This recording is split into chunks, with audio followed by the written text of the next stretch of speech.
So here we have section 12, in which we're going to talk about gender and sex on the screen. So if we think about this question of, is there too much sex on TV? Has it gotten worse over time? And what do we actually think might happen because of all the sex on TV? Let's just first start with some statistics. The average American youth viewed nearly 14,000 sexual references, innuendos, and behaviors on television back in the mid-noughts in 2004. In a 2005 study, 70% of network and cable shows feature some form of sexual content. And if you look over time how that's been changing, you have this 70% in 2005 going by. Now this is like a content analysis, remember, that we were talking about, in which you draw out categories and then you count things out. So this 2005 study was using the same categories and whatnot to measure. So just to backtrack, 2005 it's 70%, 2002 they found 64, 1998 56. So what you see is that there actually has been, in terms of sexual content on television, there has been an increase. And this is a relatively short time that we're talking about, from 1998 to 2005, that increase. Only 10% of the shows in 2005 targeted teens portrayed sexual risks.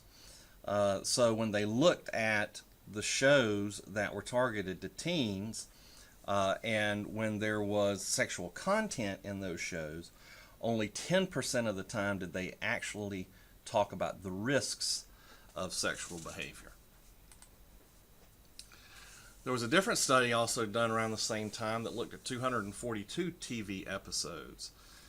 And if we look at consequences of sex or the risks and whatnot, here's what they found. Condom use was only represented 3% of the time in those shows. The discussion of sexual history, is this your first time? Who have you been with? Discussion of sexual history, only 3% of the time. Discussion of consequences of sex. So talking about what might happen afterwards, or being ready for what having a sexual relationship can bring. 6% of the time was that discussed. In terms of the actual consequences to having sex, consequences of that sexual activity was only shown 25% of the time. And most notably, what was shown more often was not necessarily physical health issues, but rather relationship issues. So of that 25% of the time where you saw consequences, relationship difficulties made up 14%, pregnancy was 3%, legal issues 5%, death from AIDS was less than 1%, and STDs less than 1%. So why do we think sexual content is such a problem? Well, primarily it's because we think that the media acts as a super peer. What do I mean by that? Well, there's this theory called primary socialization theory, which looks at basically when people have questions, who do they go to in their social network to find answers? If we're dealing with questions or issues, who do we turn to?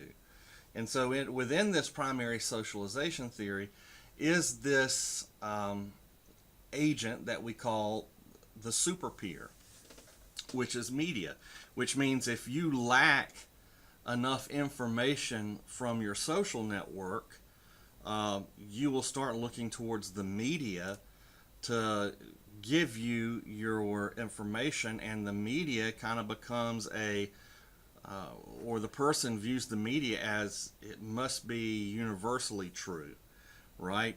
If a TV show is showing you something, then certainly the information it's showing you is widely accepted information. So what does that mean? That means when an issue is strictly medical,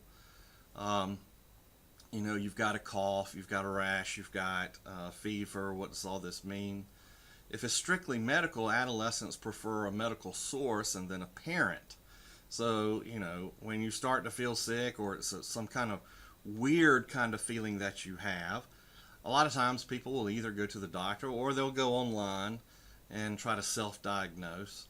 And usually after they go that route, then they'll ask a parent. Um, but when the issue involves a risky health behavior, right, something that can get you in trouble, something that may be frowned upon in society, adolescents, of course, skip the medical source, they skip the parent, and they prefer peer advice, right? So they're going to ask their friend, you know. So let's look at any, not just sex, but let's look at any risky health behavior. Um, Underage drinking. So, you know, a teenager is not going to ask their parents, hey, where can I find beer? You know, how do I get beer even though I'm not of age?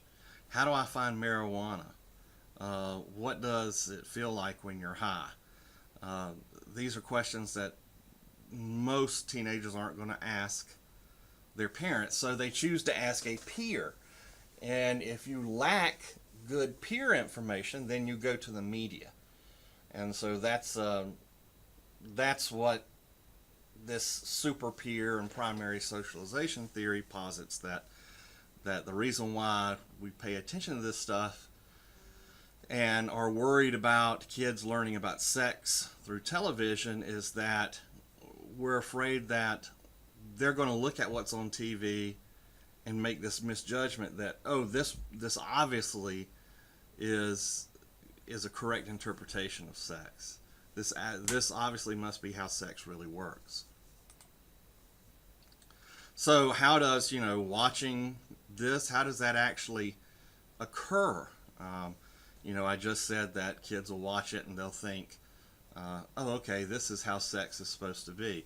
They're doing that. They're coming to those judgments based on both injunctive and descriptive normative beliefs. So what do I mean by that? An injunctive normative belief is that, let's say, for example, the media portrayals of beneficial aspects of sexual intercourse may convince a person that they should be engaging in risky sex. So an injunctive normative belief is that people are watching these shows in which kids are having sex, right?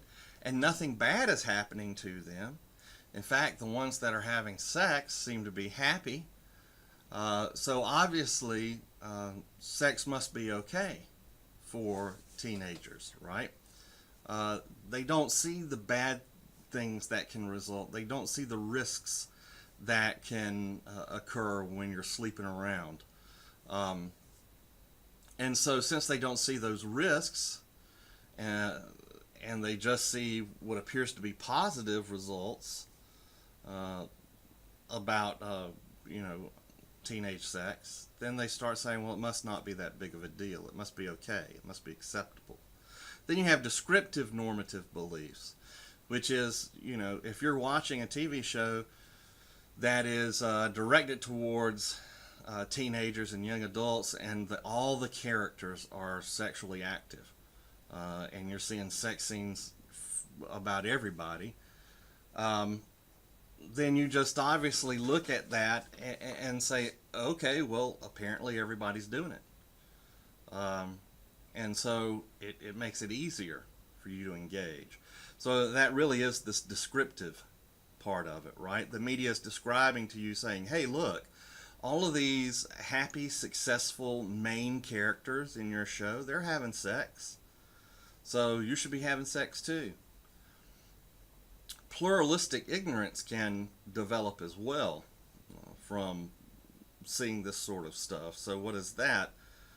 People start believing the average person of the same gender is more liberal in his or her sexual beliefs and practices.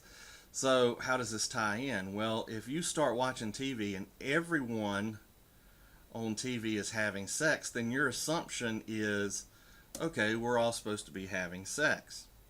So let's say you go to school that day. You're sitting in your classroom, you're looking around at everybody in the classroom, and you're thinking, okay, well, Tiffany over there, she's sleeping around We all kind of know she's having lots of sex, and there's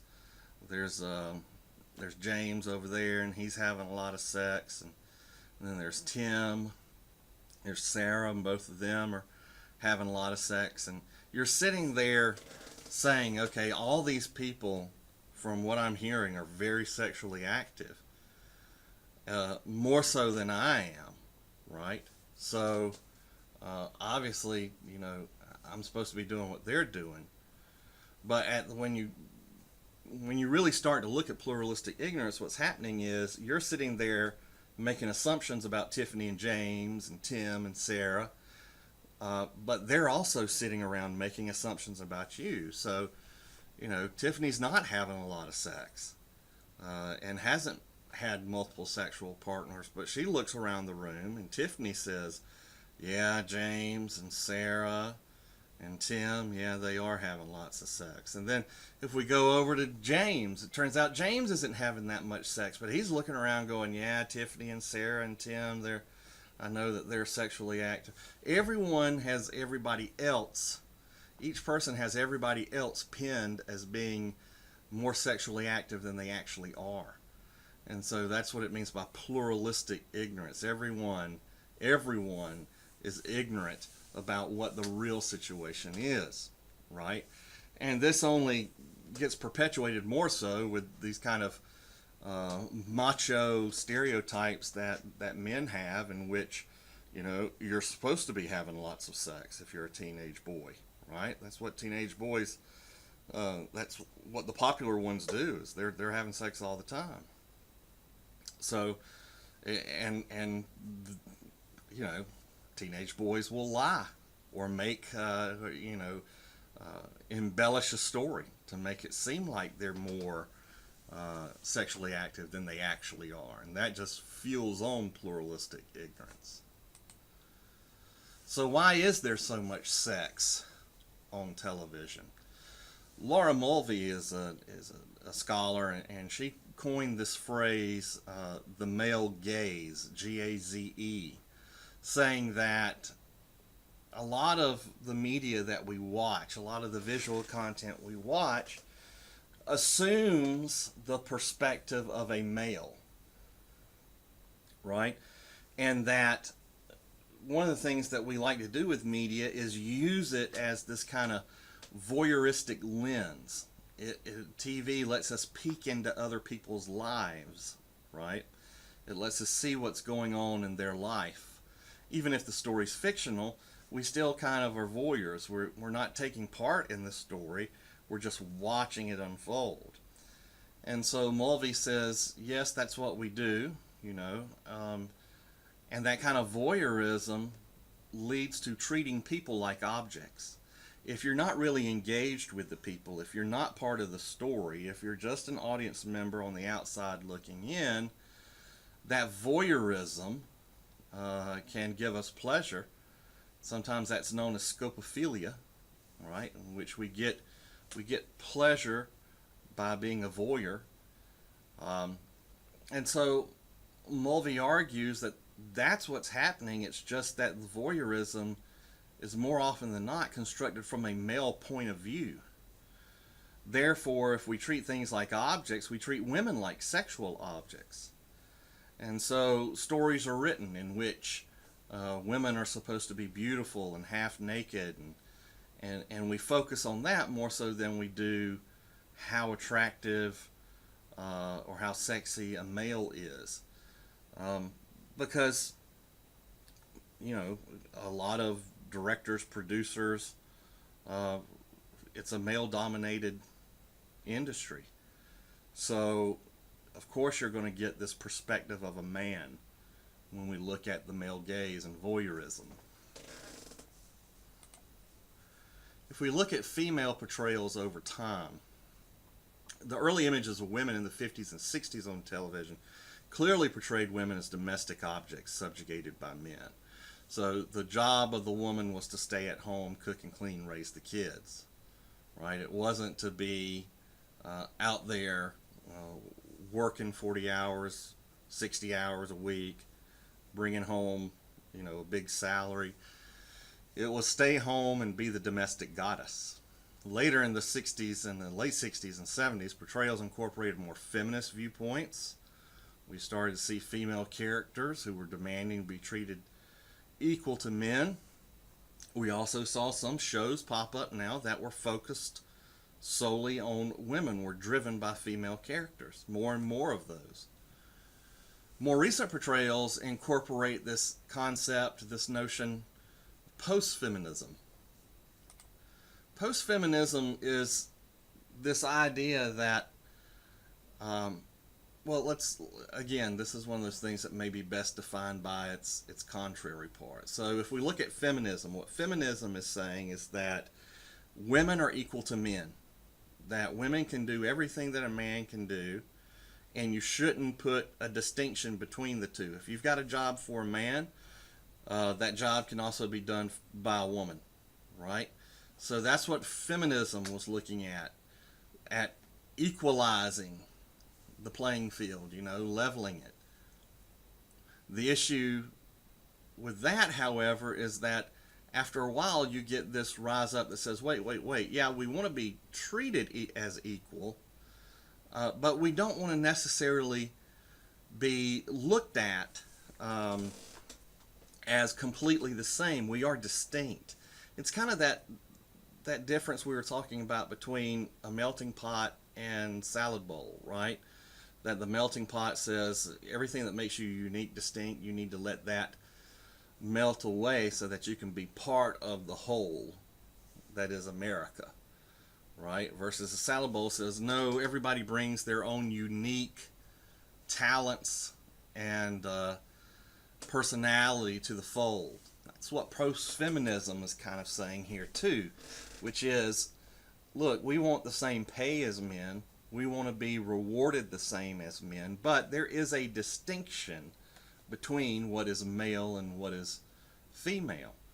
And so this post-feminism kind of brought about this idea of, look, we can be just as strong as a man, emotionally, financially, but at the end of the day, we're also mom, and we are also the woman that takes care of things, and we want to retain our femininity while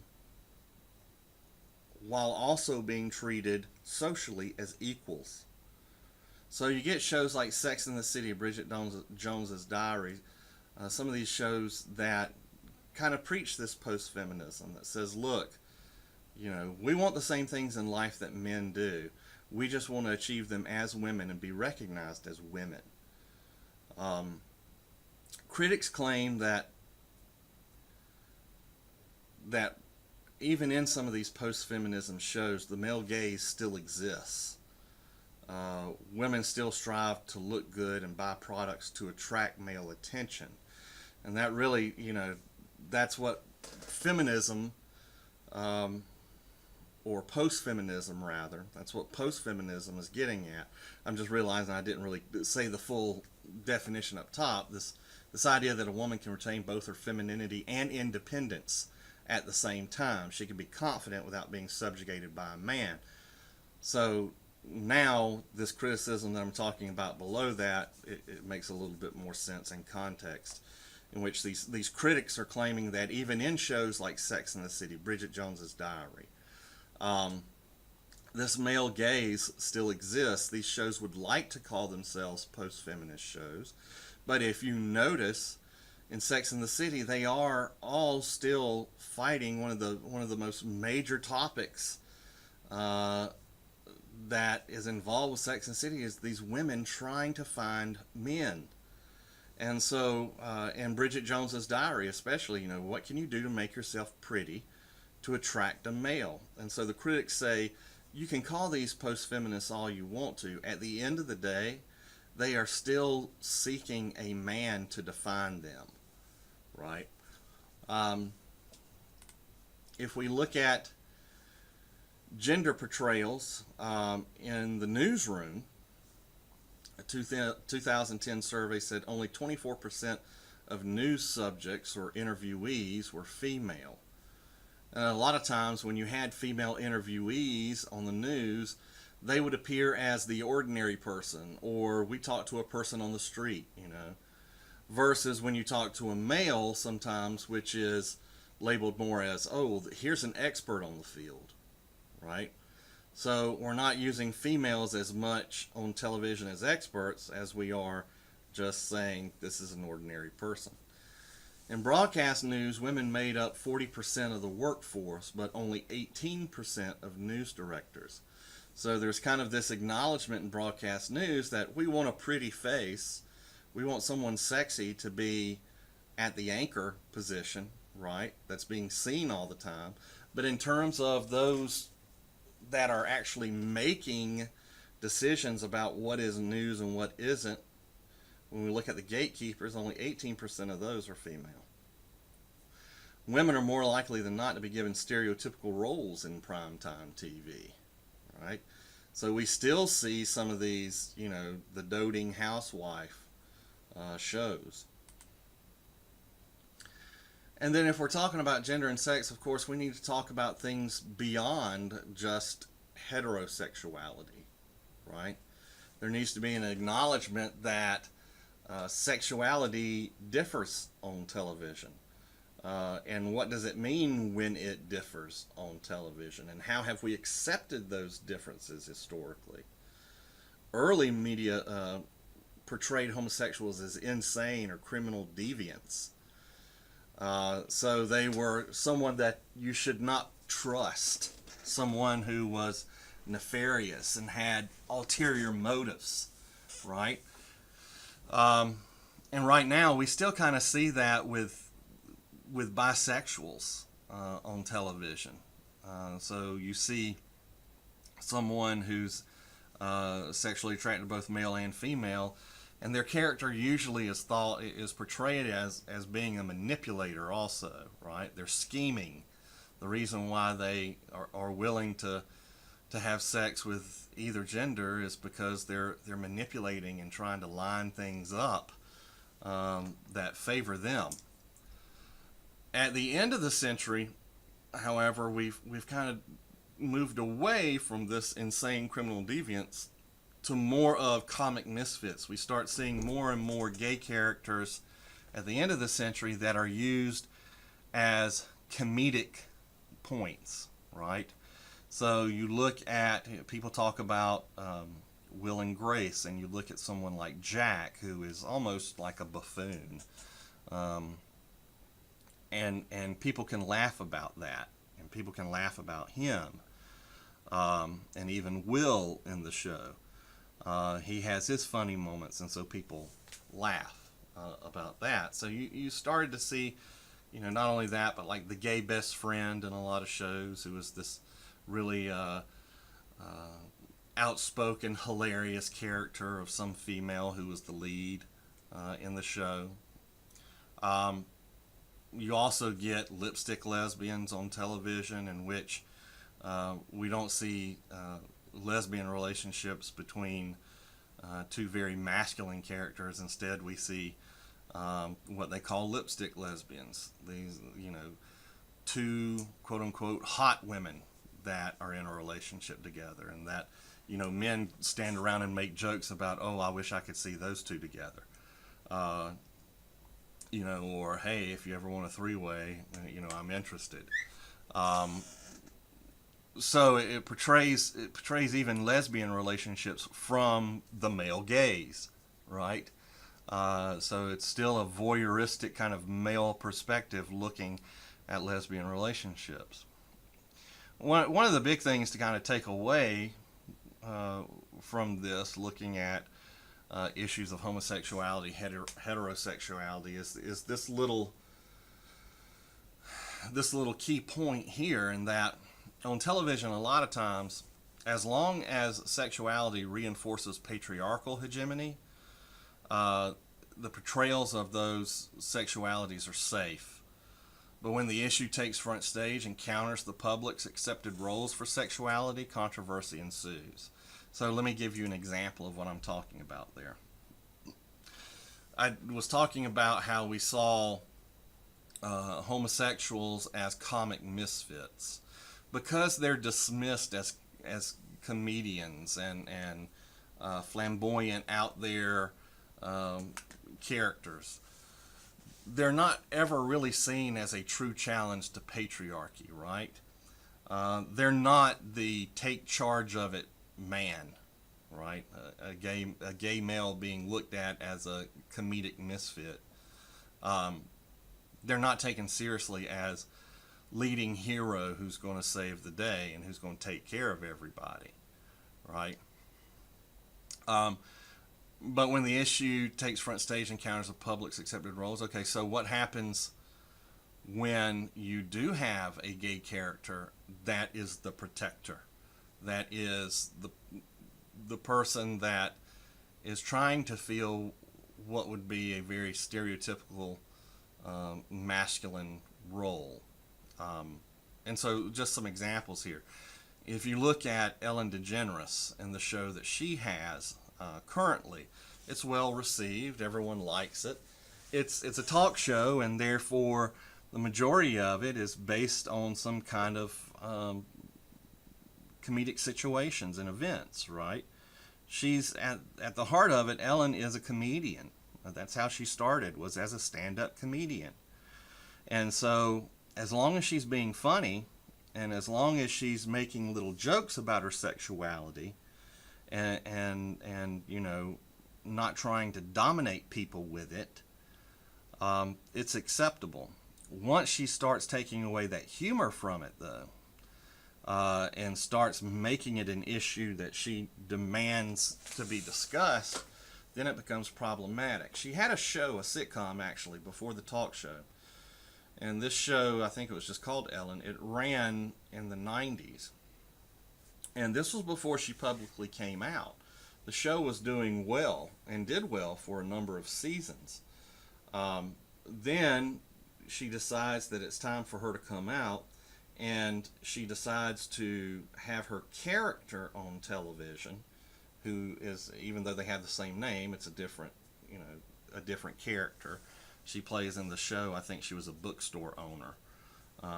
But in the show, she decides to come out around the same time that she actually did in public, in real public.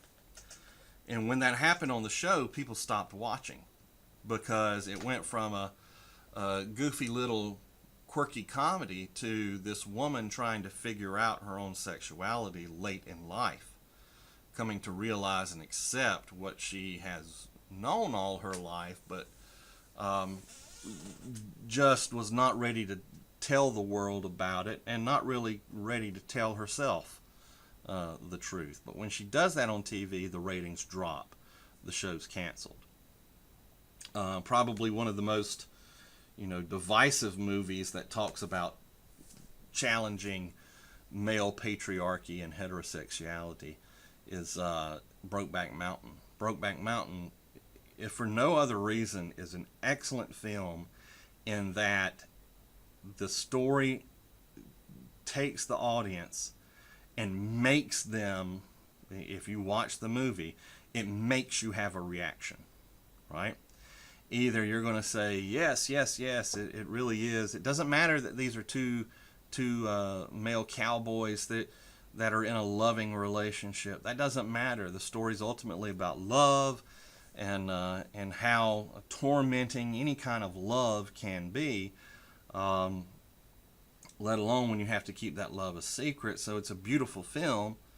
Or you have the opposite reaction, which is, this just didn't work for me. I can't see these characters. I don't know. These characters don't fit my world, right?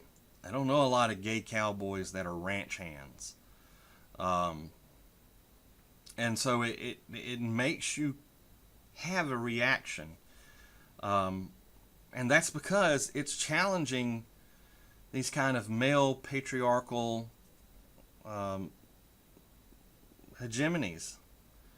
That the man is supposed to be the breadwinner, he's supposed to be firm and strict, and he's supposed to be straight. He's not supposed to be gay.